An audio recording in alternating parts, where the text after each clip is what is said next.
imagine.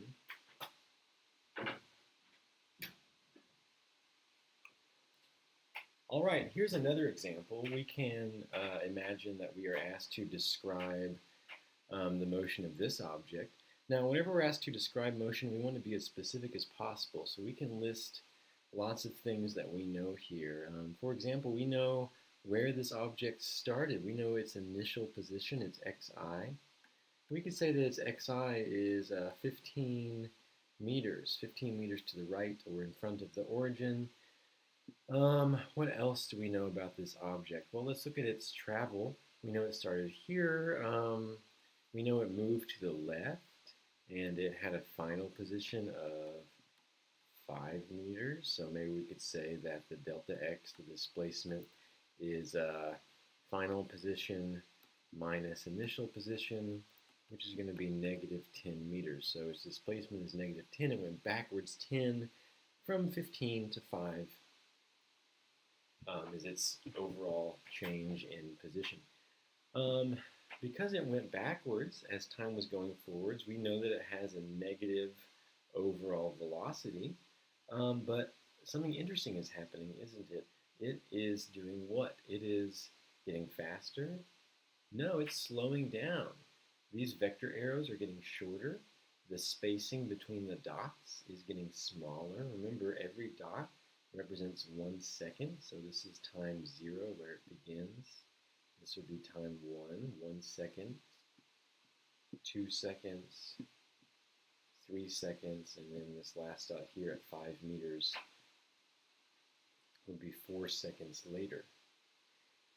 And those dots are getting closer, so as every second passes, it is traveling slower and slower. It's traveling a shorter distance per second. Let's see if we can figure out all of the velocities within. For this second interval, it went backwards 1, 2, 3, 4 from 15 to 11. So that would be a velocity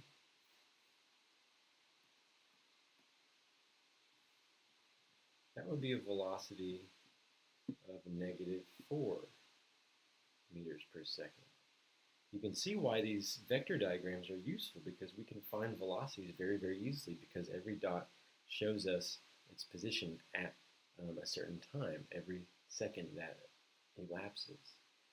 The next interval from 1 second to 2 seconds, it only goes 1, 2, 3, goes backwards 3, so the velocity there would be negative 3 meters per second.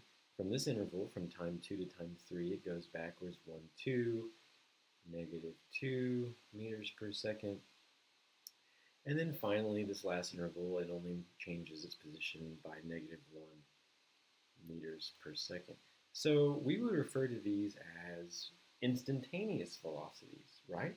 For the time interval from 0 to 1, the instantaneous velocity for that instant in time, for that very small duration of time, would be negative 4 meters per second. The instantaneous velocity from 1 second to 2 seconds, for that moment in time, is negative 3 meters per second, and so on and so forth. So we can find instantaneous velocities. And they're changing instantaneous velocities because this object is accelerating. It is slowing down, it's changing its velocity, and we can see that very clearly because these dots are getting closer together and the arrows are getting smaller and smaller. The arrows which represent the velocity vector are getting smaller and smaller. So changing instantaneous velocity. So we know this object is accelerating. We could calculate, though, the average velocity.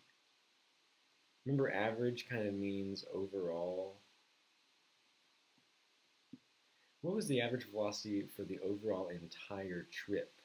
Well, remember, velocity is delta x over time. We already found the delta x for the overall trip up here. It went from 15 to 5 meters. That's the delta x of negative 10. How long did that take? 1, 2, 3, it took 4 seconds. So its average velocity is negative 2.5 meters per second. This is a great example of how average velocities and instantaneous velocities can be different. The instantaneous velocity is it may change if the object is accelerating, slowing down, or speeding up. But you're just going to have one average velocity calculated from the overall trip, the average of the whole trip. Is it possible for us to calculate the acceleration of this object? Remember, acceleration is defined as the change in velocity over time. Whenever we're trying to find the change in anything, all we have to do is whenever we're trying to find the change in anything, all we have to do is take the final and subtract out the initial. Now this is where things can get a little bit complicated. We do need to pay close attention to how this diagram has been drawn. The initial velocity for this interval, right when we start our stopwatch, is -4 meters per second. But defining that final velocity may be a little bit more difficult. Some of you may be tempted to say that this is the final velocity, -1 meters per second. That is not the case. That was the velocity for this time interval from 3 to 4 seconds. What is the velocity at time 4? What has it done? Look at this dot. There are no arrows. That means it has no velocity. That means it has slowed down to a stop. So at this instant, right at 4 seconds, it has reached a velocity of 0.